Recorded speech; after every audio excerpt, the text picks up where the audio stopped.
Agora, o tempo de envio e distribuição dos autos caiu de aproximadamente 13 meses para 5 dias. Além de eliminar o papel e reduzir custos com logísticas de envio, protocolos e viagens, a virtualização permite total integração entre o STJ, os demais tribunais, os advogados e as partes, com total segurança e transparência. As salas antes ocupadas por pilhas de papéis agora oferecem mais conforto e melhores condições de trabalho aos nossos colaboradores. Os processos são virtuais. O benefício é real. O primeiro Tribunal Nacional do mundo a promover a virtualização de processos. TV Fortaleza, na Casa do Povo, a voz da cidadania.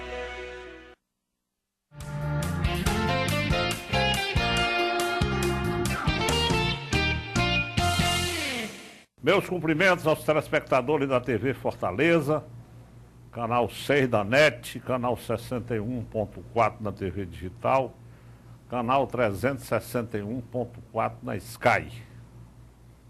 Sejam muito bem-vindos ao nosso programa. É uma satisfação tê-los como telespectadores. Dando prosseguimento à nossa série de entrevistas que nós estamos realizando no nosso programa, nós vamos realizar hoje a entrevista de número 149. Este programa que tem o apoio cultural do Passarga da Hotel, um hotel do Grupo São Benedito, que fica lá na Chapada do Araripe, e da Fortaleza Tintas, uma empresa do grupo do meu amigo Luiz Vale. Hoje nós temos a grande satisfação de receber aqui no nosso programa uma pessoa muito ligada a mim, é o meu único irmão, uma pessoa com a qual eu aprendi muito, e foi através dele que eu tive vontade de trabalhar em comunicação, porque, como é sabido de todos vocês, eu sou formado em engenharia, mas o meu irmão é profissional dessa área, já trabalhou como radialista, trabalhou como jornalista. Ele vai contar aqui um pouco da história dele. Ele tem muito o que contar, porque foi também funcionário público estadual, trabalhou na construção do Castelão, foi professor da escola técnica. Vocês vão ver que ele tem um currículo muito rico. É o meu irmão, Carlos Alberto Farias, uma figura muito conhecida na cidade, um homem muito bem formado, um homem que tem um papo maravilhoso, sabe de tudo. Eu espero que hoje ele conte um pouco do que ele sabe aqui para vocês. Carlinho, meu irmão, satisfação muito grande recebê-lo aqui no nosso programa. A minha também. Eu vivo dizendo, eu fui jornalista, hoje já não sou mais, mas eu acho que o maior talento jornalista da minha família é você realmente. Você faz um trabalho notável. Eu quero aproveitar para cumprimentar os telespectadores do canal da TV Câmara, aos esportistas cearenses, aos meus amigos que porventura estejam nos vendo, e dizer que é uma satisfação muito grande ser entrevistado do Roberto. Eu sempre vejo o programa dele, já muitas pessoas de destaque na cidade estiveram aqui, e eu fiquei muito honrado com o convite e aqui estou para conversar um pouco com vocês. Meu irmão, eu queria trazê-lo num programa especial, que seria o programa número 150, que é o da próxima semana. Mas, como eu soube que você não estaria aqui, eu resolvi antecipar e hoje estamos fazendo no programa 149.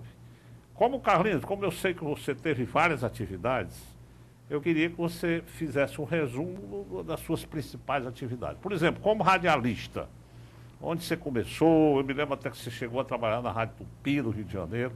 Eu me lembro, eu e meu pai ouvindo no rádiozinho, você falando, estreando lá na Rádio Tupi do Rio. Fala um pouco sobre a sua atividade como radialista e como jornalista, inicialmente. Radialista foi uma contingência natural que surgiu pelo fato de eu gostar de esporte. Em 1954, a Ceará Rádio Clube tinha um programa e tinha uma equipe de esporte, era maior daqui, só existiam duas emissoras, Ceará Rádio Clube e Iracema, e a equipe da Ceará Rádio Clube era famosa, era João Ramos, era Antônio de Almeida, Mozart Marinho, Aliatar Bezerra, Augusto Borges e outros nomes famosos. Tinha um programa lá chamado Posta Restante, os amigos escrevem perguntando tudo sobre esporte e nós queremos responder. Quem coordenava esse programa era o Alfredo Sampaio, a enciclopédia do futebol cearense. Certo, eu me lembro do Alfredo. E eu, muito curioso, sempre gostava de fazer perguntas. E, ao fazer essas perguntas, eu comecei a acompanhar o esporte no rádio. E surgiu, em 1954, a Ceará Rádio Clube fez um concurso para escolher repórter amador. O nome está dizendo, não ganha nada, né? Certo. Foi feita uma seleção e 12 pessoas foram selecionadas. Desses 12, eu posso recordar aqui rapidamente, do nome maior de todos nós, foi o Zé Oli Moreira, que se tornou um nome nacional, inclusive com a famosa bola de meia. Certo. O Zaqueu Machado, que se destacou bem, mas depois formou-se em agronomia e foi embora. E outros, como por exemplo, Luciano Lima, que hoje já não está mais conosco, o Jajá, e vários outros que o nome certo. não me volta a mente. Você tinha nessa época 16 anos, né? Foi 54, é. E a grande vantagem da gente ter esse programa, participar disso, não ganhava nada, mas tinha direito a entrar de graça no PV, um permanente. E isso é que nos conquistou. Certo. Só que, um ano depois, a Ceará Rádio Clube resolveu fazer um evento esportivo, Copa Suburbana. E inscreveu mais de 100 clubes. Olha, Copa Suburbana, em Fortaleza, em 1954, você sabe lá o que é isso. E a Mudumbi era uma viagem, a Parangaba era outra. E o pior, os jogos eram domingos. Então, ao invés de ir para o estádio, a gente ia fazer delegado do jogo. Parangaba e Messejana, Mucuripe e não sei quem. Quer dizer que o que lhe atraiu foi o permanente do Aí, PV, você não ia para o PV, em mano. 2 meses eu cheguei lá no Alfredo, aqui seu permanente, não dá para mim não. Ele dava um dinheiro do ônibus, mas já pensou, ônibus hoje é difícil, tu imagina naquela época. Então, a minha profissão radialística morreu. Eu tinha umas amizades da Rádio Iracema, que na época era concorrente, era o Oeste de Borba, o Chico Alves, o Aranha Araújo, um cara que era de Goiás, e eles me convidaram, e o Zé Cabral, que naquele tempo chamava-se Paulo Santos, torcedor do Vasco, um grande amigo meu. E eles me chamaram para trabalhar na Rádio Iracema. Aí na Iracema melhorou, porque... Como repórter, você entrou como repórter. E além de ir para o estádio, ainda tinha um carro para levar. A caminhonete da rádio ia apanhar todo mundo.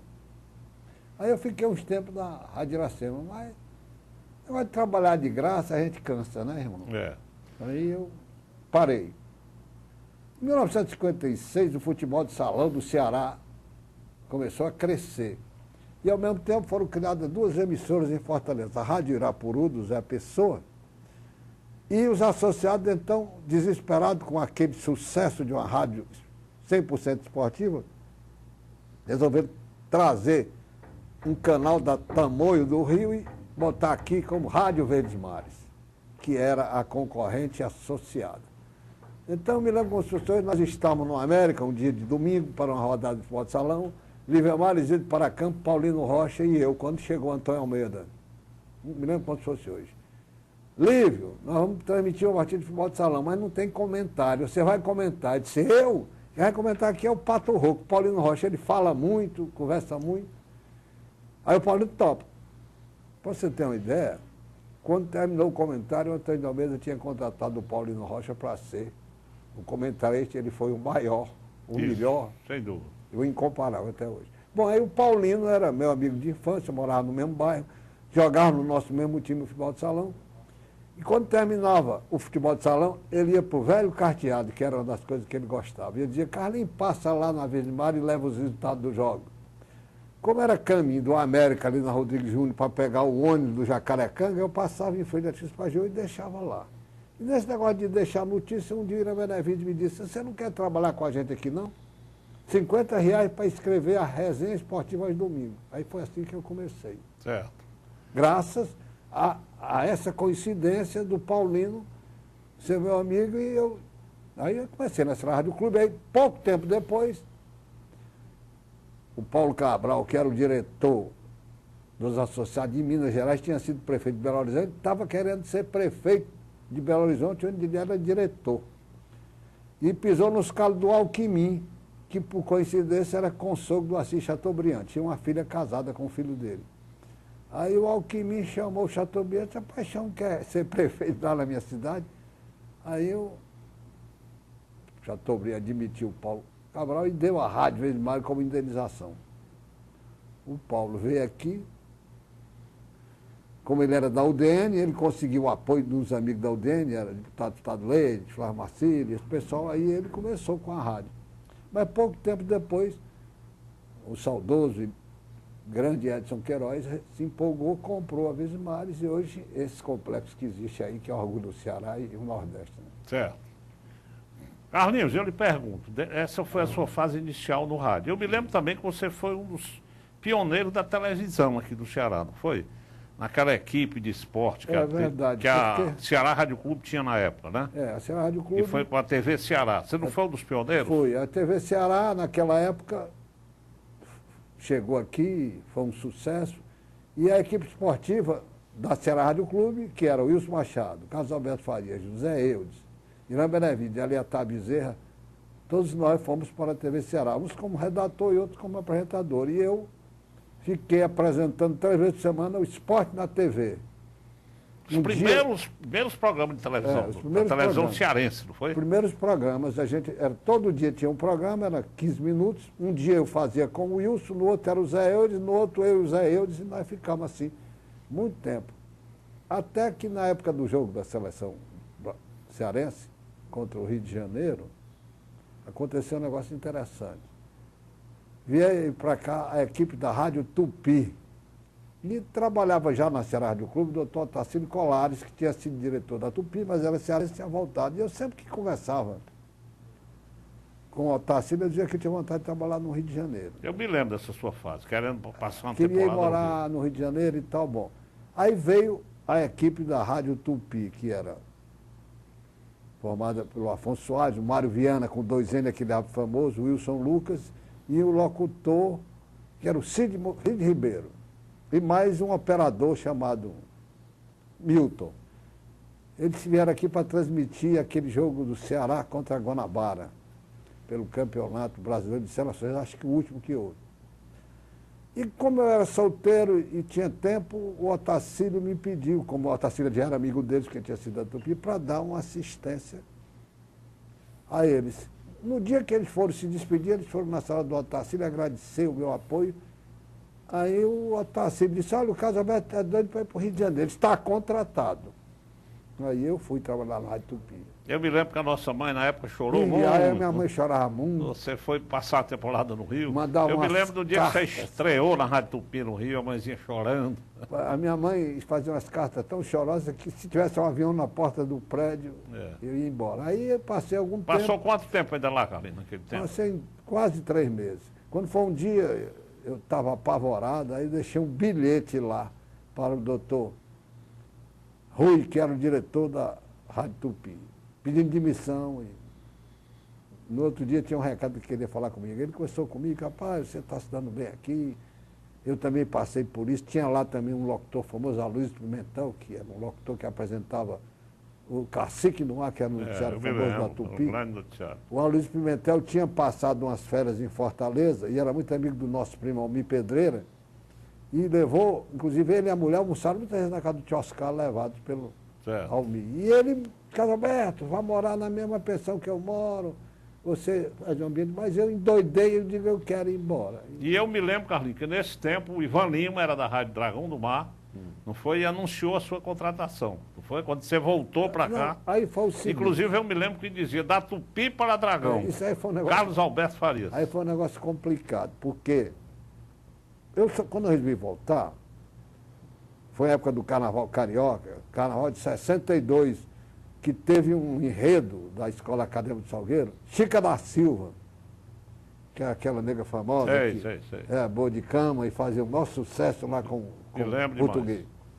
E estavam do Ceará lá passando férias. Maninho Paracampo, Marcelino Naripe, Hélio Barbosa, Lídio Góes, e encontramos também o Silvio Leite. Aí nós todos fomos brincar o carnaval em clubes que tinham convênio com o Náutico, que era o Guanabara, Bebê e tal.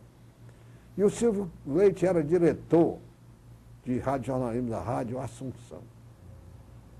Aí eu digo, Lúcio Silvio, eu estou com vontade de de ir embora para o Ceará. Só que lá eu trabalhava na Ceará Rádio Clube, na TV Ceará, e ganhava 2 salários mínimos, que dava 2.500. Na Tupi eu ganhava 25. Quer dizer... 10 vezes mais. Né? Aí o Silvio disse, por isso não, que eu lhe contrato para você ir trabalhar em esporte e cobrir a Assembleia Legislativa. E eu lhe pago mesmo 25 mil. Que beleza. Aí eu acertei. Isso na Rádio Assunção ou na Isso Dragão? na Rádio Assunção. Eu acertei com o Silvio Leite que iria... E o pra Ivan Rádio- Lima era o locutor, era da equipe, na época? Aquele grande Ivan Lima. O problema foi o seguinte, o Ivan Lima na época tinha saído para a Rádio Assunção e o Paulinho tinha ficado lá com a Aldi Dudman, Maurício Carvalho, Me Jaime lembro, Rodrigues, me lembro. que o Ivan Lima tinha o seguinte jogo. Ivan Lima, um homem que vale por 1, 2, 3 ou mais. Era o jogo do Ivan Lima. Eu me lembro demais. E o repórter volante da Dragão era o Gilvan Dias, de saudosa memória, nosso bom amigo. Isso. Aí o que aconteceu? O nosso amigo Gilvan Dias recebeu um convite para ir para a Rádio Irapuru. Aí quando eu cheguei, o Paulino disse, Carlinhos, quer trabalhar na Dragão? Eu digo, rapaz, já estou contratado pela Assunção, inclusive vou trabalhar numa área nova, em política, vou fazer cobertura assim. Mas besteira, eu te dou 25 só para fazer esporte. Eu acho que fiz besteira. É isso. Vou dar um exemplo. Porque se você fica na política naquele tempo... Você né? sabe quem foi para o meu lugar? Tancredo Carvalho. Ah, Tancredo. Saudosa memória, grande figura. Pois é, e o E que Tancredo entrou lá na começou política. na política e chegou até assessor de ministro. Mas a vida tendo essas coisas. Aí o mais interessante é o seguinte, eu estava na Dragão, tudo bem, e havia uma eleição de futebol de salão.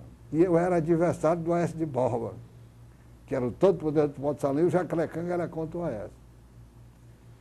Aí nós fizemos uma zorra danada, mas ele ganhou a eleição. Ele era forte mesmo, né? Certo. Carlinhos, eu vou ter que pedir um Pois não. intervalo de 1 minuto e voltaremos em seguida.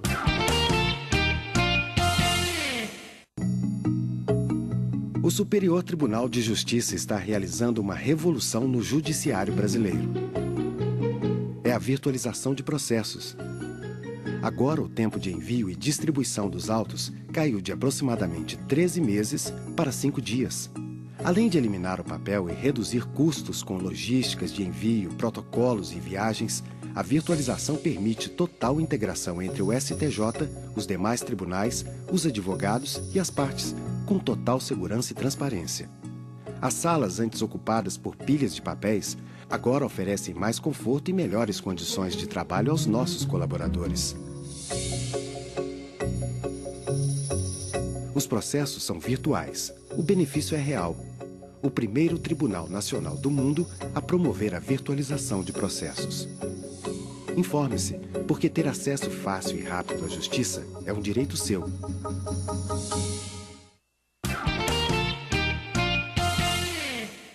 Bem, meus amigos, nós voltamos hoje aqui no nosso programa, conversando com o doutor Carlos Alberto Farias, essa figura muito conhecida em Fortaleza, e que, para satisfação minha, é meu irmão.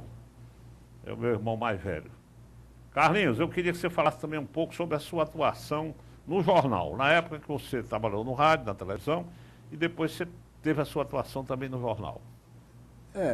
Os associados tinham 2 jornais, que o povo talvez nem lembre mais. O Correio de Ceará e Unitário, um matutino e um vespertino. E como era do mesmo grupo, eu passei a trabalhar nos 2, escrevia de manhã uma coluna amadorista e à tarde a destaque de esporte. Coluna essa que depois eu levei para outros jornais e que circulou com a última edição da Tribuna do Ceará. Certo. Carlinhos, a sua parte também como dirigente esportivo. Eu sei que você dirigiu várias entidades. Fala aí um pouco sobre essa sua atuação. Eu comecei como diretor de Jacarecanga, era o Faz Tudo. Você, inclusive, fazia parte da diretoria. E no futebol de salão, eu fui presidente mais de 13 anos da federação. Participei do Conselho Nacional dos Dirigentes de Futebol de Salão da antiga CBD e fui fundador da Confederação de Futebol de Salão, do qual sou presidente do Conselho Fiscal até hoje, há quase 20 anos. Certo. E você foi um dos fundadores do futebol de salão aqui do Ceará. Eu participei da reunião de fundação da Federação no dia 27 de janeiro de 50 e da Confederação de Futebol de Salão, que foi fundada muito tempo depois, eu acho que em 79, eu acho. Certo. Carlinhos, então, além dessas atividades suas de imprensa e essas atividades também esportivas, eu queria agora que você falasse sobre a sua atividade profissional. Você se formou como técnico de administração na Universidade Estadual do Ceará e eu queria que você falasse, contasse um pouco da sua história aí na parte profissional. A ida para a faculdade de administração mudou minha vida, porque nos últimos 2 anos, a gente tinha que fazer um estágio obrigatório para receber o diploma. E eu consegui ser selecionado para um estágio no Banco do Nordeste, que era a maior instituição que eu já vi, mais organizada, que existia neste país e que parece que estão querendo acabar com ele agora, né? Infelizmente. Mas o Banco do Nordeste foi a grande escola da minha vida lá, que eu aprendi tudo sobre administração. Quando eu saí do Banco do Nordeste, nos 2 anos que eu passei lá, eu aprendi mais do que nos 4 anos da faculdade. Certo. Aí você saindo de lá do estágio do banco, não teve dificuldade de emprego, né? Não, eu fui trabalhar numa construtora, que era a construtora em Amuns, que era dirigida pelo engenheiro Abdias Vera. Mas aí foi a época que o doutor Plácido Castelo e o Marcelo Linhares criaram a FADEC, com a finalidade de construir o Castelão. E eu fui nomeado diretor da FADEC, representando os universitários, na época eu era presidente da Federação Universitária. E como eu era formado em administração, eu fui contratado, empregado número 1, registro número 1, dia 24 de julho de 1969, para organizar a FADEC. Primeiro funcionário da FADEC. Botei o Diário Oficial debaixo do braço e transformei a FADEC. Passei 33 anos lá. Fui diretor durante mais de 20. Acompanhei o Castelão. Quando você chegou lá, não tinha ainda Castelão, não era? Não tinha. Tinha só um projeto e uma promoção. Vamos construir o Castelão, que fazia um sorteio de carros. Certo, eu me lembro. Mas aí, com o doutor Plácido Castelo, já perto disso aí, ele começou as obras do Castelão, ele comprou o terreno e fez o gramado. Inclusive, antes de deixar, ele inaugurou o gramado. E o governador César Carlos foi quem realmente construiu a primeira etapa do Castelão. Depois o governador Vigílio Távora concluiu para a visita do Papa em 1980.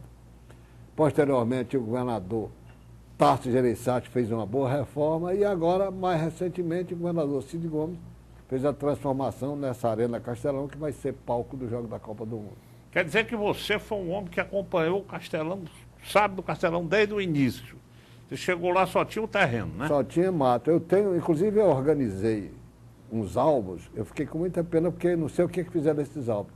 Primeira foto, eu e o Carlos Augusto, que era o topógrafo, com o Teodolito na mão no meio do mato fazendo o levantamento. Você é muito organizado, você devia ter um arquivo maravilhoso disso, né? Eu fiz um arquivo lá até o ano que eu trabalhei, em 91, todos os jogos com todas as súmulas também, deixei por lá.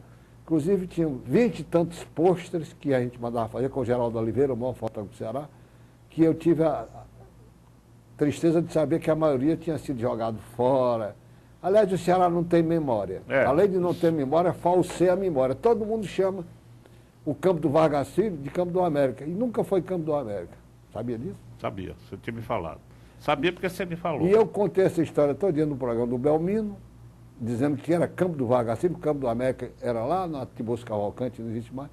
Passei 1 hora falando a convite do Roberto Moreira sobre essa história, mas no outro dia os jornais voltaram, o Campo do América. O pessoal aqui gosta de falsear a verdade. É como chamam a ponte metálica de ponte dos ingleses, a ponte dos ingleses de ponte metálica. Mas é isso aí. Perfeitamente. Então você acompanhou desde o início esse Castelão, né? E foi uma pena porque fizeram aí o Museu do Castelão, né? E eu soube que tem poucas referências lá ao seu trabalho, né? Eu nem reclamo disso porque eu conheço, meu pai dizia muito, bocado comigo, bocado esquecido, né? O que eu lamentei é que tem mais coisa dos times de futebol do que a história do Castelão. É o que é uma pena. É porque, inclusive, eu soube que convidaram um ex-jogador, que eu não me lembro nem se ele jogou no Castelão, para fazer o museu, mas isso aí é problema que não me afeta. Eu lamento apenas que eu passei 20 e tantos anos preparando uma memória do Castelão, com fotografia. Tem 20 álbuns de fotografia que eu fiz. As fotos batidas pelo Geraldo Oliveira e montadas por outro grande artista, que era o William Moura, que era um grande...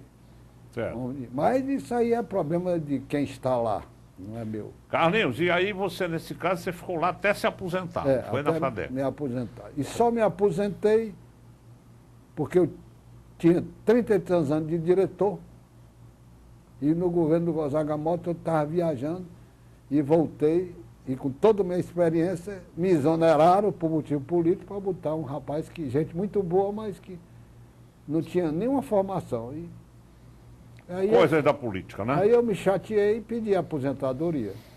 Carlinhos, e concomitantemente, na época da FADEC, você começou a dar aula na escola técnica, não foi? Quando foi que você começou a dar A aula? escola técnica foi o seguinte, eu tive no tempo do liceu um professor de matemática que era muito meu amigo, porque ainda está aí, professor Expedito Terceiro Jorge, você deve ter conhecido. Conheci demais. Expedito foi um cara que me estimulou muito a estudar, a fazer uma faculdade, a procurar novos horizontes, porque o horizonte do profissional de rádio era limitado. Então, no dia que eu me formei, eu fui na casa dele levar um convite da formatura. Ele disse, rapaz, você conseguiu e tal. Então, um dia eu estava na FADEC, até um dia festivo, estava nos visitando, Ademar Ferreira da Silva, tricampeão mundial de salto tríplice. Quando o Expedito chegou, Adalberto, apareceu uma vaga de professor, o professor foi transferido para outro estado, você topa. Mas se topar, hoje era uma sexta, tem que começar a segunda. Certo. Eu digo, topo. Aí fui na casa da mãezinha, procurei meus arquivos, minhas aulas, preparei uma aula, segunda-feira eu estava lá. Entrei lá em fevereiro de 71 e saí aposentado com mais de 30 anos. Oh, coisa linda, Carlinhos. Ouvindo você falar é mãezinha, né? Nós tratávamos a nossa mãe de mãezinha. Me deu agora uma saudade muito grande dela quando você a chamou de mãezinha. Aí você foi lá, pegou os seus livros e assumiu a cadeira. Aí o mais interessante foi o seguinte, eu preparava um resumo, aí tinha um rapaz lá, disse, Adalberto, me dá isso. Aí toda a aula ele rodava, eu dava para os alunos. No fim do ano eu consegui fazer uma apostila. Aí essa apostila o doutor César Aripe levou para o encontro de diretor da escola técnica. Aí chegou carta de aluno, de professor, pedindo cópias e pedindo autorização para publicar, e eu cedendo. Quando foi um dia, eu recebi um livro de um cara do Rio de Janeiro, Organização do Trabalho, que eu fui ler, era meu livro todinho, o cara fez. O cara fez e copiou o teu livro. Copiou tudo, mas... Qual era a cadeira, Carlinhos, que tu dava na aula? Organização do Trabalho e Normas Técnicas. Hoje ganhou um nome mais difícil, chama-se empreendedorismo. Certo. Mas naquele tempo era Organização do Trabalho e Normas Técnicas. Aí você ficou quantos anos, Carlinhos? Na escola técnica e na FADEC? Na escola técnica eu trabalhei de 71 a 99. Na FADEC de 69 a 91. Certo. Quer dizer que teve um período aí que você trabalhava na Mais FADEC. duro. Que eu dava aula começava na meu expediente às 7 horas da manhã na escola técnica, ia para a FADEC à tarde, à noite eu dava aula até 10h45 e ia para o jornal para fechar os resultados do futebol. Isso é que eu pergunto. E você ainda conciliava com as suas atividades? Eu fiquei no jornal. Você tinha coluna ainda nesse tempo? Eu tinha as colunas, deixei a rádio e a televisão porque não dava, né? Não tinha como. Porque o expediente da FADEC era de 12 às 18, eu dava aula na escola de 7 às 11 e de 7h30 da noite às 23 horas. Então não dava mais. Aí só dava o jornal, que a gente ia fazer o resultado dos jogos e essas coisas à noite. Carlinhos, você chegou a ser jornalista, radialista e professor. São 3 atividades que lidam muito com o público, que geralmente as pessoas que gostam dessa área de comunicação têm afinidade. Qual das 3 atividades você se realizou mais, Carlinhos? Como professor, né? Como professor.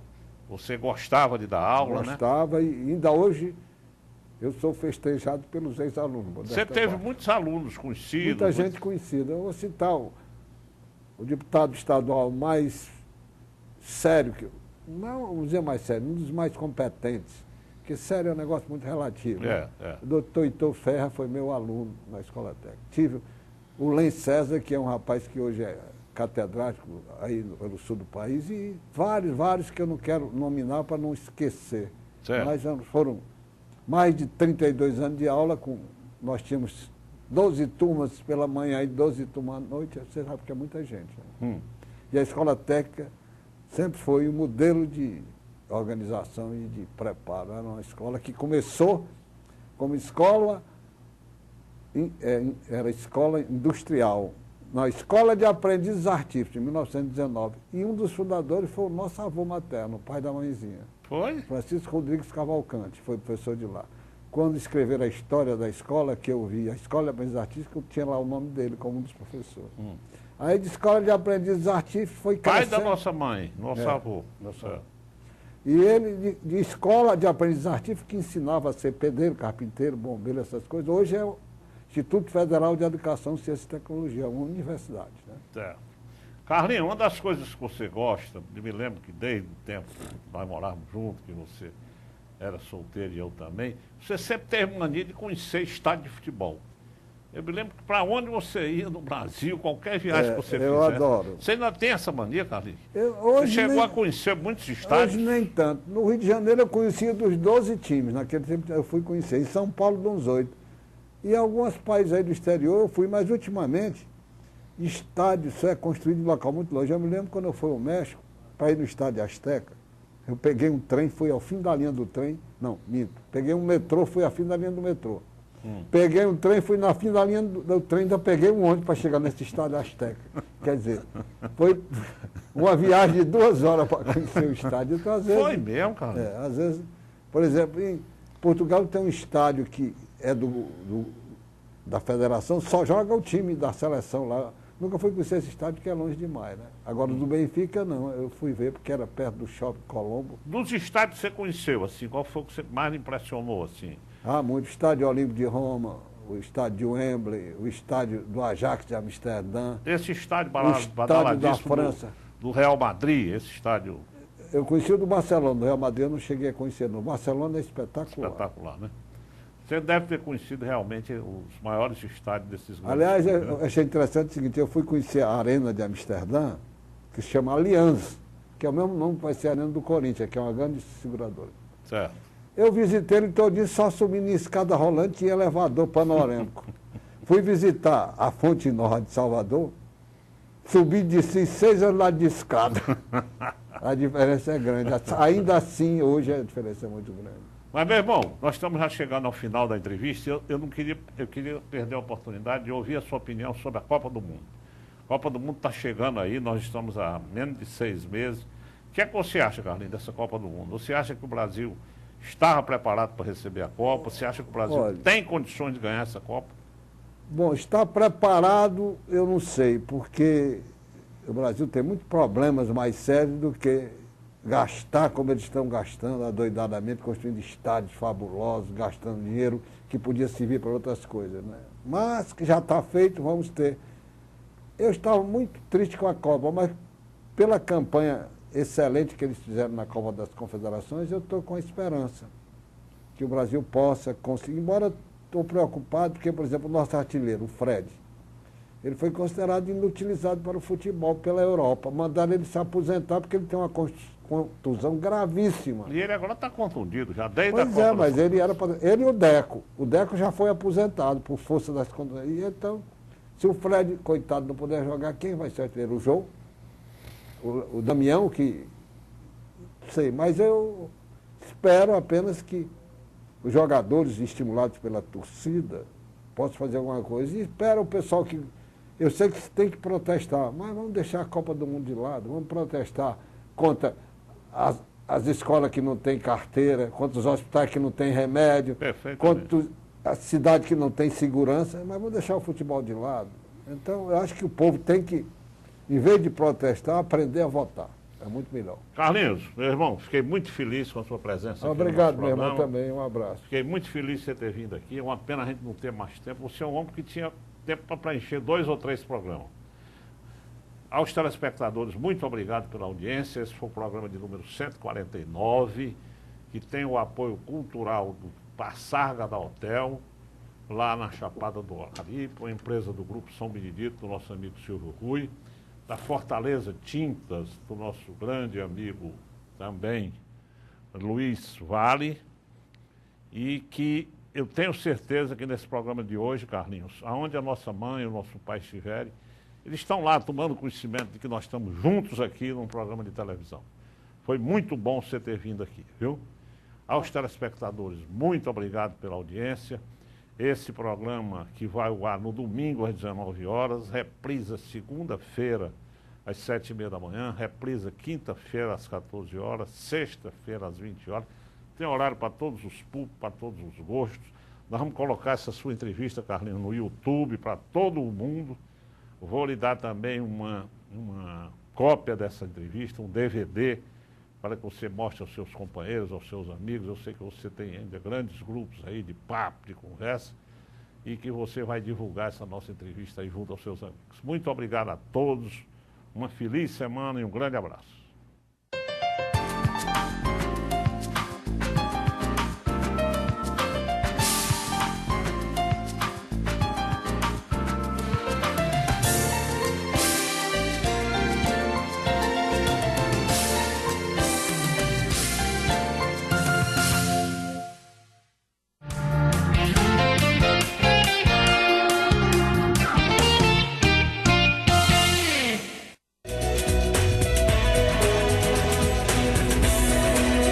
TV Fortaleza, na Casa do Povo, a voz da cidadania.